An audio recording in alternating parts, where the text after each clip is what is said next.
On the polished oak table in the London mansion at 4 Cadogan Lane lay a standard medical form.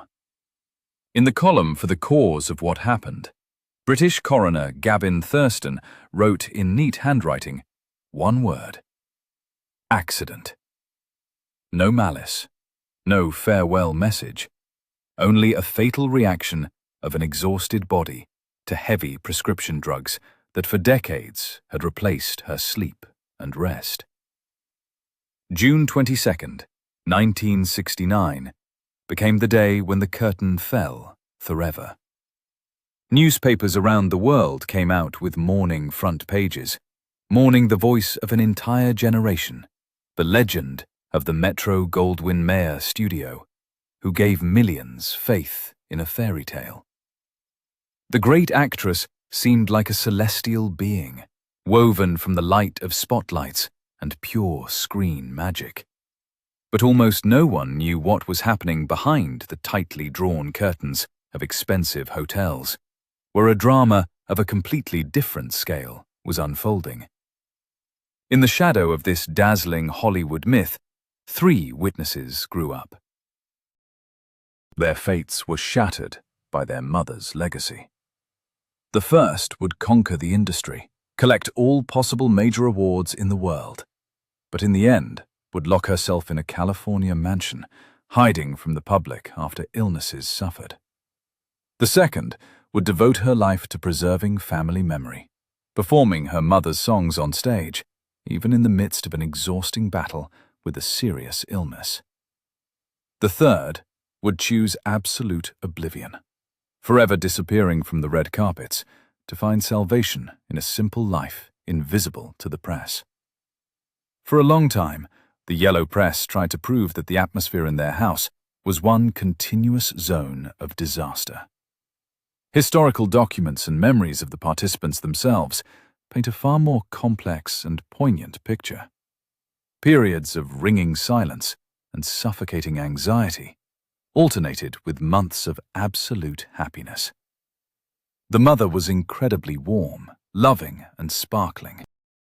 She organized grand holidays, laughed to tears, and filled the house on Mapleton Drive with light. This duality became the main test for the children's psyche.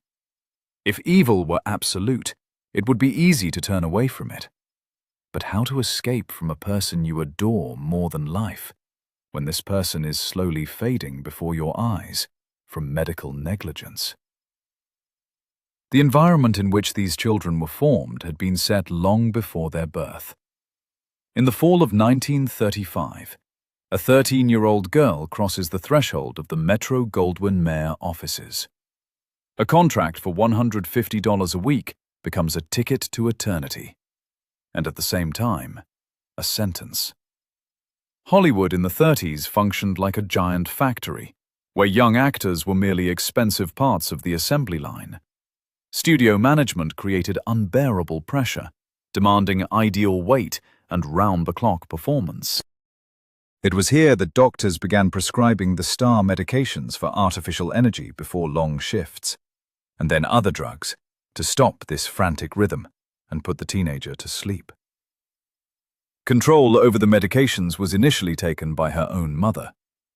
This was not a search for forbidden pleasures. It was a cold, industrially calibrated pharmaceutical trap, approved by adults for the sake of box office receipts. Her entire subsequent life would turn into an attempt to escape this web woven by people in white coats. The heroine sincerely refused to consider herself a person with an addiction. Her logic rested on the realities of the era.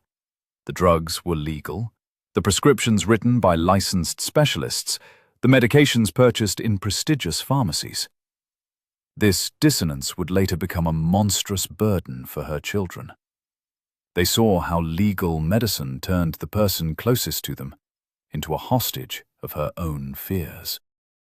She sincerely believed she was being treated, while the drugs were taking her away from the family.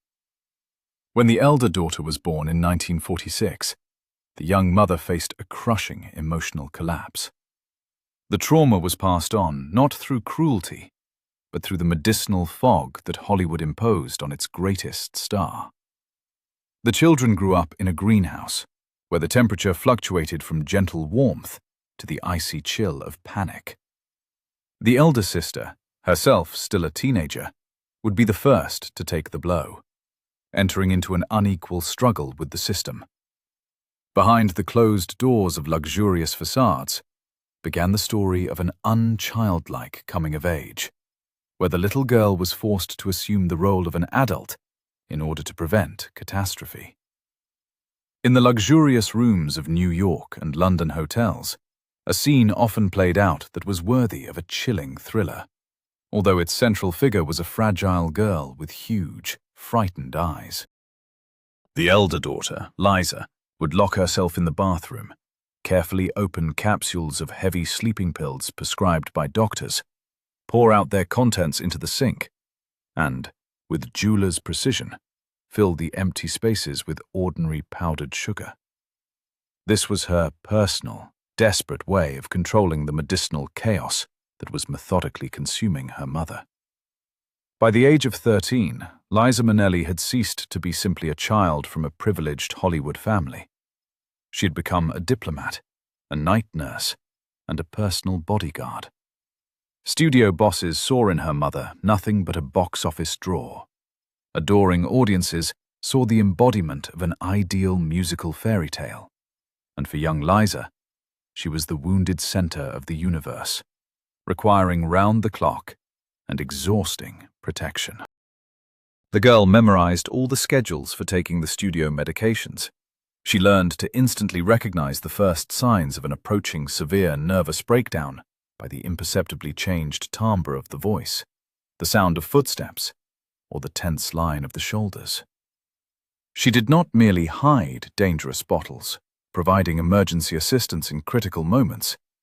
Liza became the unofficial crisis manager of the entire family. When hopeless days arrived and the mother lost touch with reality, locked in a darkened bedroom, the 14-year-old schoolgirl took on the management of the huge mansion on Mapleton Drive in Los Angeles. It was she who gave strict instructions to the adult staff, hired and fired nannies for her younger brother and sister, conducted exhausting telephone negotiations with creditors whose voices on the other end of the line grew more demanding with each passing month. She personally instructed hotel porters and security guards, begging them under no circumstances to allow the mother onto the balconies of the upper floors, preventing irreversible, tragic events. This unnatural reversal of roles, when a teenager adopts her own parent, carried a crushing psychological cost. Liza adored her mother boundlessly. Their bond was unbreakable, permeated with genuine laughter and long shared singing at the piano during those bright months when the illness receded. But the burden of sole rescuer proved too monumental for a developing personality. In 1962, 16-year-old Liza commits an act that outwardly looks like an unforgivable betrayal, a classic selfish teenage rebellion against a weakened mother. Gathering the bare minimum of belongings, she leaves for New York to begin an absolutely independent life. At first glance, this is a textbook story of escape from a sinking ship. But historical facts and archival evidence dictate a completely different, far more complex truth. This departure was fully approved by both parents and became an act of the greatest instinct for self-preservation.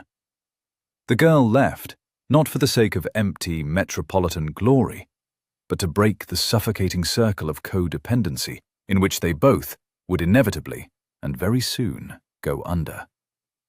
She categorically refused financial support from the family, deciding to fight her way through on her own, spending nights in cramped apartments and accepting the most modest roles.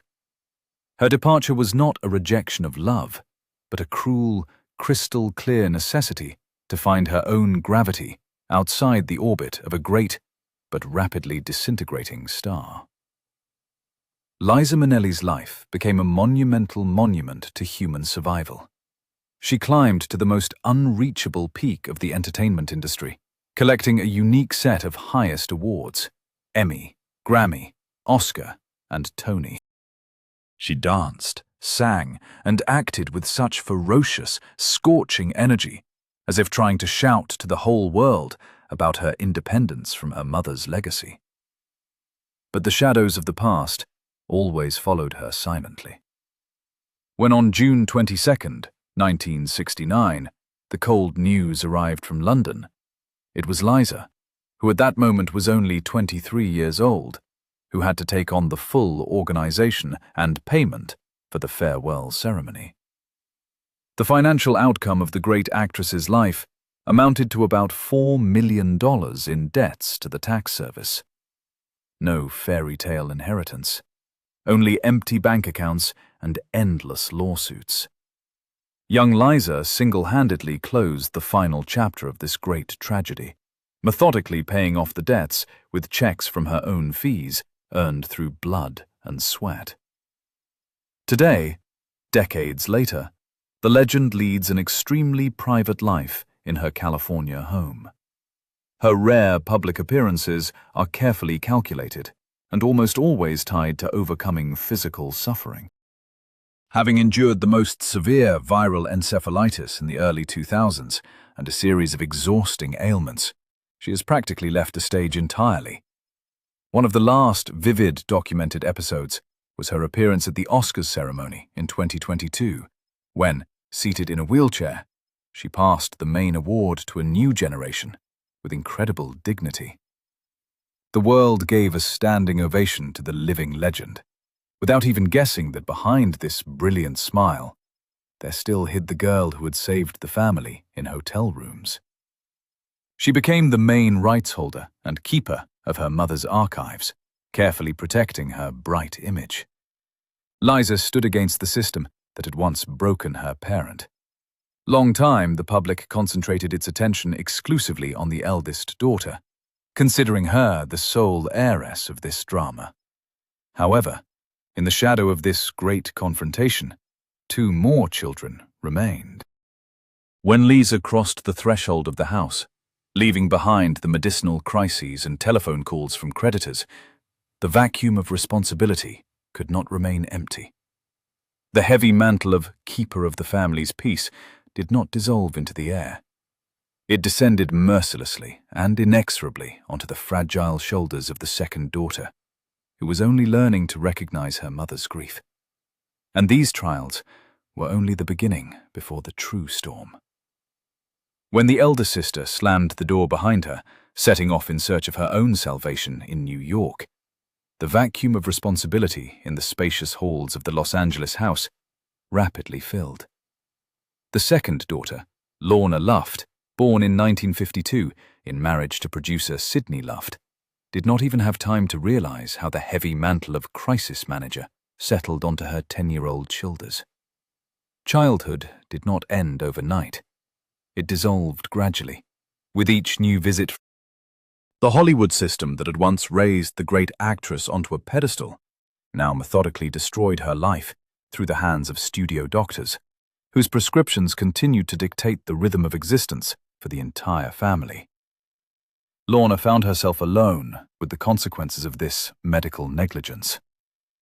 If Liza had saved the mother during a period of relative financial well-being, then Lorna was left with the era of crushing collapse. In the period from 1963 to 1965, the illusion of stability finally collapsed.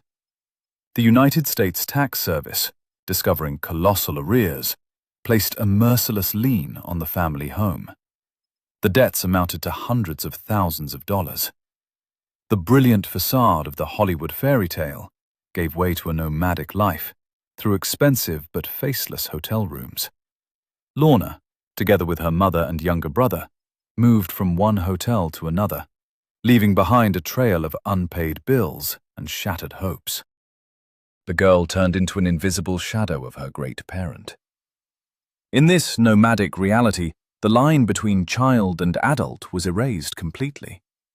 Lorna was forced to maintain composure when her mother suffered severe nervous breakdowns caused by the lack of habitual prescription drugs or by panic fear of the future.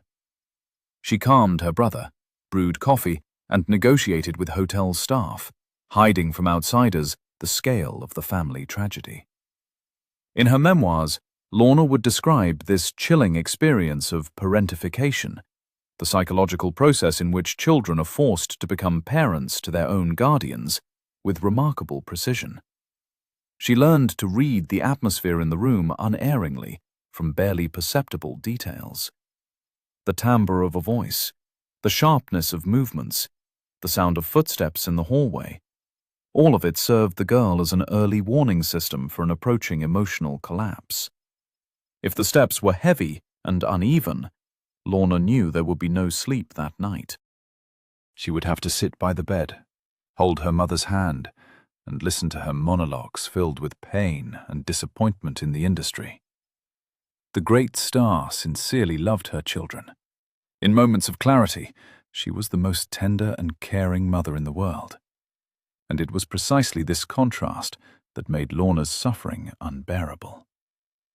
To save the one who gives you boundless warmth, yet slowly destroys herself because of a pharmaceutical trap. This is a trial that breaks even adults, let alone a teenager. The solution to the problem came from an unexpected direction, triggering a new round of legal proceedings. In 1967, Sidney Luft, the father of Lorna and Joey, realizing the full depth of the catastrophe, filed an official lawsuit in Los Angeles court, demanding that his former wife be deprived of custody of the younger children. The press of those years often portrayed him as a harsh man seeking revenge on his successful wife. But the dry lines of the legal protocols reveal a different picture. Documents under oath recorded witness testimony about the actress's severe states in the presence of the children, about moments of absolute despair when she lost control of the situation under the influence of medication. The judge made the difficult decision to grant Sidney Luft temporary physical custody of 15-year-old Lorna and 12-year-old Joey. This separation from their mother was incredibly painful, but from a historical standpoint, it became a chance to preserve the sanity of the younger heirs. Their father pulled them out of the epicenter of the storm, although guilt haunted Lorna for many years. Surprisingly, having gone through the crucible of such an experience, Lorna did not retreat into blank denial of the past. She chose the path of integrating her pain into art. Having become a successful singer, theater, and cabaret actress, she wrote piercing books about her family, becoming the most honest chronicler of their lives. Today, having crossed the threshold of her 70s, she remains the only one of the 3 children who continues active concert activity. Her resilience is astonishing. In 2018, she underwent the most complex operation to remove a brain tumor, and before that, she had waged an exhausting battle with a serious illness. But even the diagnoses did not force her to leave the stage. She regularly performs tribute concerts, singing the great hits of her mother. The woman whose childhood was spent in the shadow of these melodies found in them a source of healing. She sings these songs not as a victim, but as the keeper of the true light, cleansing her mother's legacy from labels. But while the 2 sisters battled the ghosts of the past under the spotlights, there was still one more participant in the events in the family. The youngest. The one who saw the collapse of the great empire through the eyes of a little boy hiding behind the doors of hotel rooms. For him, the flashes of cameras were always synonymous with unbearable tension. And when the time came to make a choice, he took a step that, against the background of his ambitious relatives, became a true salvation through silence. While the 2 elder sisters built their brilliant careers, transforming family pain into stage art and collecting the highest awards of the industry, the youngest participant in the drama chose a fundamentally different path of survival. Joseph Luft, or simply Joey, born in the spring of 1955, became an invisible witness to the collapse of the great empire. For him, Hollywood, with its false smiles, cruel studio contracts, and merciless medical prescriptions, was never a place of attraction. He saw only the underside of this world, the nomadic life through hotels, the anxious nights when his sister Lorna begged the staff not to call the police during yet another severe nervous breakdown of their mother, and the humiliating visits of tax inspectors. If Liza found salvation through escape into work, and Lorna through acceptance of the legacy, Joey found his salvation in absolute normality, which, against the background of the surrounding extravagance, looked almost revolutionary. At the age of 14, when the fateful news arrived from London, the boy's life finally split apart. He remained with his father, Sidney Luft, whose methods of upbringing and attempts to preserve the appearance of well-being often caused tension. However, it was precisely this move from hotel rooms under his father's wing that gave Joey a chance for respite. He desperately needed predictability. In an ordinary school schedule, in quiet evenings without screams, and without the need to hide bottles with heavy prescription drugs. While the press besieged his sisters, demanding comments on the death of the great actress, Joey quietly retreated into the shadows. He made a conscious decision to become invisible to the yellow press, building a blank wall of privacy around himself. Refusal of publicity in a family where every movement was recorded by camera lenses became his greatest achievement and way to preserve his sanity. Instead of trying to conquer Broadway or Hollywood, Joey chose work that did not involve red carpets and loud applause. According to confirmed data, he immersed himself in behind-the-scenes work. He engaged in sound engineering, meticulous video editing, and later found stability in the real estate sphere. This routine, methodical work became for him that very ground under his feet, which he desperately lacked in childhood. He did not try to compete with the greatness of his mother or the success of his elder sister Liza. Joey understood the main thing. Fame does not heal traumas. It only highlights them. In his non-publicity, there was no cowardice. On the contrary, it was an act of colossal inner strength. He broke the chain of codependency in the most radical way, simply by stopping playing by the rules of the industry that had taken his parents' life. Normality became his shield. For decades, journalists tried to draw him out into frankness, offering fabulous fees for dirty details about life in the house on Mapleton Drive.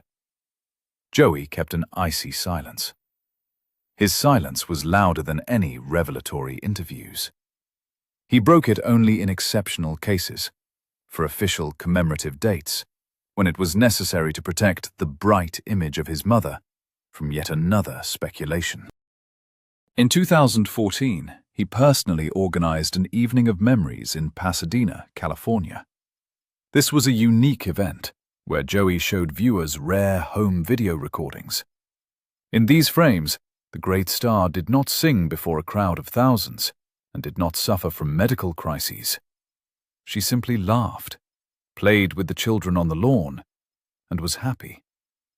Joey wanted to show the world the woman he loved, the warm mum who baked pies in rare periods of calm. He wanted people to remember her contagious laugh, and not only the tragic finale in the London mansion.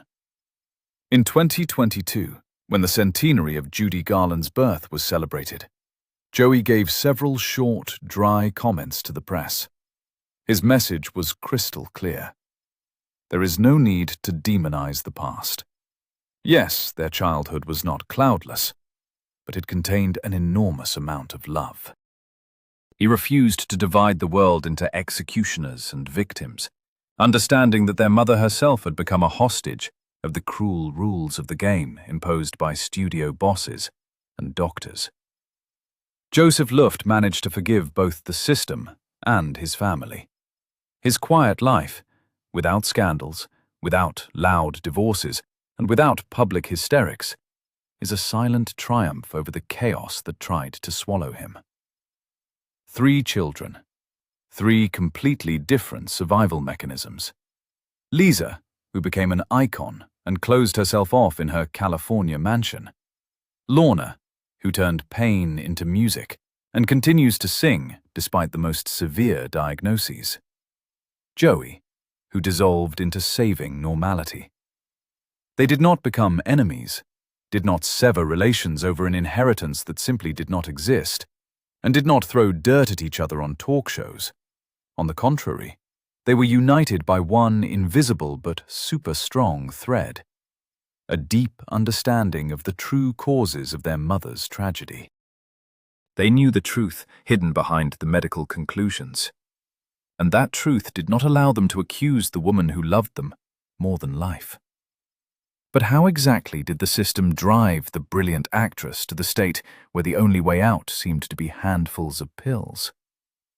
To grasp the full scale of this catastrophe, it is necessary to look at the mechanism that ground human destinies with the cold-bloodedness of an industrial machine. On audio recordings made in the 60s for an unpublished autobiography, the voice of the great actress sounds hoarse, weary, but frighteningly aware. She dictated onto magnetic tape the story of her path, methodically reconstructing the chronology of how the enormous industrial machine of Hollywood broke her will. In these tapes, later partially used in documentary films, there is no self-pity, but there is a cold statement of facts. She describes the studio executives not as evil geniuses, but as cynical managers for whom actors were merely assets on the company's balance sheet. Louis Mayer and his subordinates created a most severe system of control over every aspect of the teenage stars' lives. Diets were draconian. Chicken broth, black coffee, and dozens of cigarettes a day to dull the feeling of hunger. But the most terrible instrument of control turned out to be prescription forms. The doctors of the Metro-Goldwyn-Mayer studio functioned not as healers, but as mechanics, servicing the uninterrupted operation of the assembly line. When the 13-year-old girl collapsed from exhaustion after 16 hours of filming, she was given capsules of heavy stimulants, artificial energy that made the heart race at a frantic pace. When the shooting day ended, her exhausted body refused to fall asleep.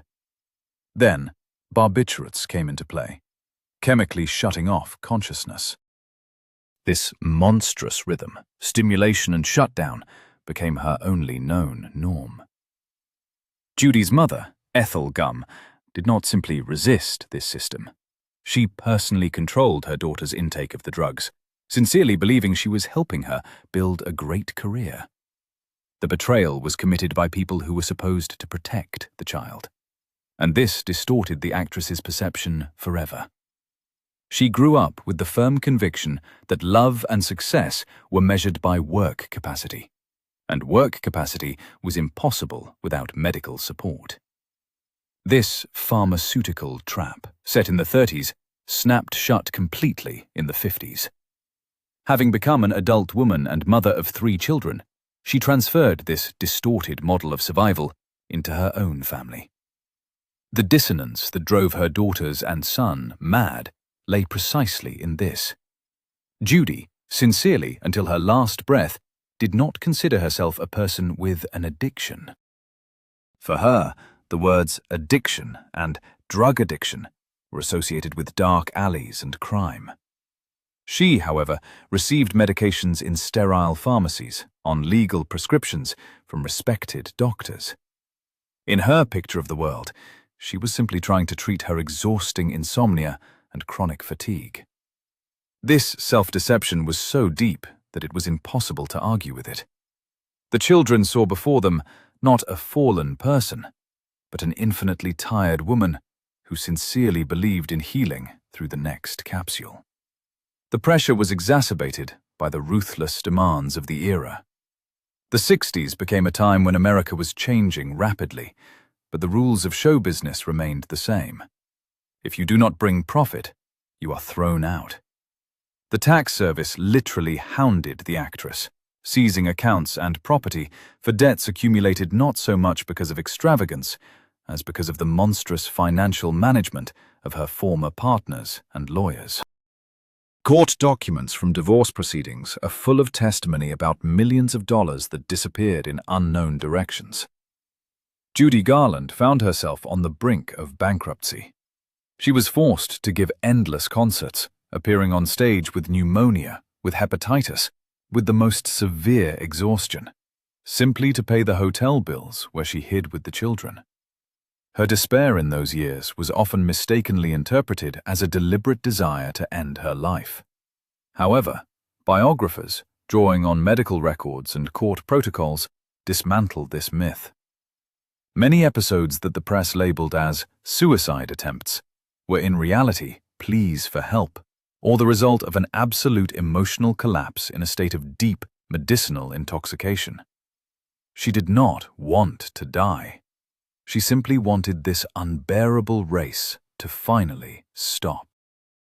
When at 3 a.m. she ran to the window screaming, demanding medication, it was not a planned act, but the panic of a person locked in the burning building of her own mind.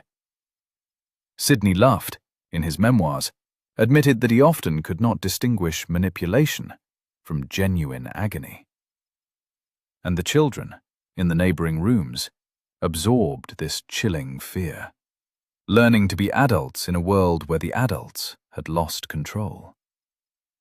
The tragedy of the London night of June 22, 1969, was not the logical conclusion of a plan, but a fatal system failure. The official report of the British coroner, emphasizing the absence of malice, confirms what the actress's children always knew. She did not abandon them of her own will. Her body, subjected for decades to chemical experiments in the name of art, simply could not withstand another course of treatment. This medical statement of fact removes the stigma from her name, but does not cancel the colossal work of overcoming trauma that her heirs would have to carry out. Their survival became their greatest masterpiece, created from the ruins of a great but so fragile Hollywood myth. In the grand tragedy that unfolded on the Hollywood Hills and in London hotels, public opinion was accustomed to assigning clear roles. The great but broken star at the center, her children saving her on the front lines, and a succession of husbands whom the press branded either as cynical parasites or as spineless spectators. But the real documents, hidden behind loud newspaper headlines, mercilessly demolished this cardboard facade, offering a far more complex and inconvenient perspective. The adult men who entered the actress's life were neither absolute villains nor saintly saviors. They were ordinary people, caught in the epicenter of an artificially created hurricane, where the rules of the game were dictated not by love or common sense, but by the destructive legacy of studio medicine. They tried to apply the laws of the normal world to a woman whose reality had been shaped by heavy prescription drugs. Their inevitable failure became yet another traumatic lesson for the growing children. The figure of Sidney Luft, the producer and father of the younger children, Lorna and Joey, provoked the most furious debates for decades. It was he who organized her triumphant return to cinema in the 50s, building a protective professional dome around her. But behind the closed doors of the mansion on Mapleton Drive, this strong, influential man faced an insurmountable wall. In his memoirs, published only after his death, he describes moments of absolute helplessness with frightening candor. He writes about nights when the house plunged into chilling panic. His wife would wake at 3 a.m. demanding medication, and if refused, would run to the window. Sidney Luft physically blocked her path, trying to keep in reality a person whose brain demanded its usual chemical support. This exhausting confrontation drained all his strength. He loved her, but his love shattered against the medical prescriptions written long before they met. What happened in 1967 permanently cemented his status as a cruel traitor in the eyes of thousands of the actress's devoted fans. Luft filed an official lawsuit in the Los Angeles County Superior Court, demanding that he be given temporary physical custody of 15-year-old Lorna and 12-year-old Joey from his former wife. The yellow press celebrated, describing how the vengeful ex-husband delivered the most painful blow, depriving the unstable mother of her last consolation. But reading the dry court protocols reveals an entirely different, crushing truth. This was not an act of revenge. It was the harshest, surgical measure to save the children from a burning building. Sidney Luft listened to witness testimony about the worsening emotional collapses and realized that if he did not intervene, the psyches of Lorna and Joey would be destroyed completely. He voluntarily assumed the role of the villain in the eyes of the public in order to break this monstrous chain of parentification. His apparent cruelty was the highest expression of parental duty, an act of mercy that cost him his reputation. This paradox, when salvation looks like betrayal, became the greatest shock for the children. They found themselves between two fires: the adored mother, who could not control herself, and the strict father, who saved them by applying crude legal force. While Luft took the younger children away in an attempt to provide them with some semblance of normal life, the final participant in the drama appeared on the scene: the actress's fifth husband, Mickey Deans. A young nightclub manager, he appeared during the period of the star's complete financial and physical exhaustion. The apartment in London's Belgravia district at 4 Cadogan Lane, which they rented, became the last refuge for fugitives from multi-million-dollar lawsuits by the American Tax Service. Deans tried to become an anchor. He planned new tours, tried to build a system, but he catastrophically failed to understand the scale of the catastrophe. He was often accused of forcing his exhausted wife to perform in London cabarets for money. However, the reality was far more ordinary, and therefore even more frightening. They simply had no other choice. About $4 million in debts to the state turned every appearance on stage into a question of physical survival. Mickey Deans was not an evil genius, but a bewildered man trying to hold up a collapsing skyscraper with his bare hands. He possessed neither Luft's influence nor young Liza's intuition. He simply happened to be nearby at the moment of the body's fatal failure. It was he who was destined to break down the locked bathroom door on that fateful morning of June 22nd, 1969. The tragic end lacked any cinematic pathos, only the deafening silence of a rented apartment in a foreign city, and the realization that the artificial energy and artificial sleep imposed decades earlier had finally reaped their full harvest. For the three children, this London epilogue was not merely the loss of their mother, but also the final collapse of their faith that adults were capable of controlling the world. They saw how powerful producers, self-assured managers, and licensed physicians proved utterly powerless before the industrial machine that had broken one brilliant human being. The financial abyss left after the actress's departure eloquently confirmed this fact. None of the husbands had been able to protect her assets. No agent had been able to build a competent defense. At the ages of 23, 16, and 14, Liza, Lorna, and Joey were left alone with a legacy consisting of great music, gaping debts, and a colossal experience of survival. They faced the most important choice of their lives: to let this story crush them, or to turn the scars they had received into armor. And the way each of them handled this baggage reveals the deepest philosophical truth about the nature of human resilience. Paper can endure anything, but the medical form on the polished oak table of the London mansion could not contain the true scale of the tragedy that unfolded over long decades. When British coroner Gavin Thurston placed the final signature under the word accident, he legally recorded only the physical outcome of that fateful night. He did not describe the system that had methodically undermined the vital forces of the great actress. He did not mention the executives of the Metro-Goldwyn-Mayer studio, whose cruel standards of work capacity had become a trap for her.